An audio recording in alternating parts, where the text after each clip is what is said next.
let's take a look at hinge progressions inside of Primal 7. We'll come to the system and we'll bring the system down to the start position. Release levers up, foot in the band, and take the band down to the floor. We'll bring ourselves out into the band, and I'm bringing the band up to just beneath my pectoral muscles for our phase 1 hinge exercise.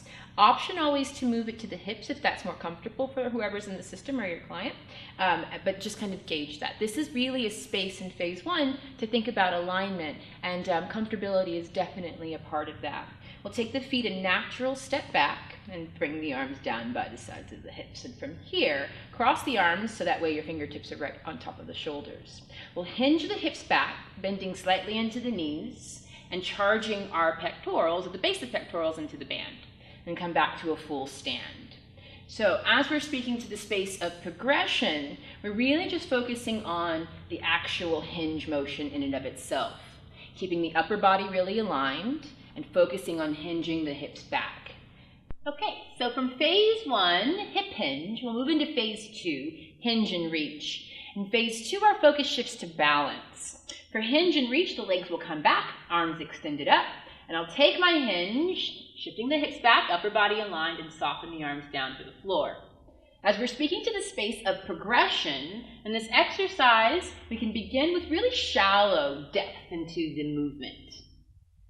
And as we start to progress, or we notice that whoever's inside of the system is ready for a little bit more, we can ask for a little bit more depth, or the feet to be charged back a little bit further, and a release of the hands down towards the earth. So, hinge and reach. From phase 2, hinge and reach, we'll come into phase 3, hinge, triple extension. For triple extension, we're going to bring the band to the hips just to show some differentiation between the pecs and the hip engagement with the band inside of hinge. The feet will come to that natural step back, and we'll take the arms up overhead. In phase 3, our focus now comes to coordinating the alignment aspects and the balance pieces together inside of the exercise. Lift the fingertips up towards the sky, lift the chest up, little extension through the arms, and we'll take ourselves down into the hinge pattern, hands to the floor. Extend and reach back up, circular motion.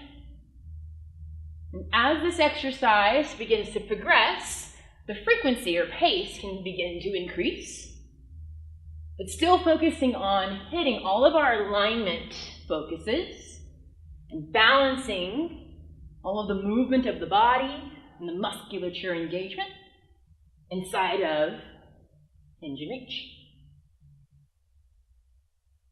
Okay, phase 1, phase 2, and phase 3 hinging, progressing through each of the exercises and moving through the spaces of alignment, balance, and coordinated movement.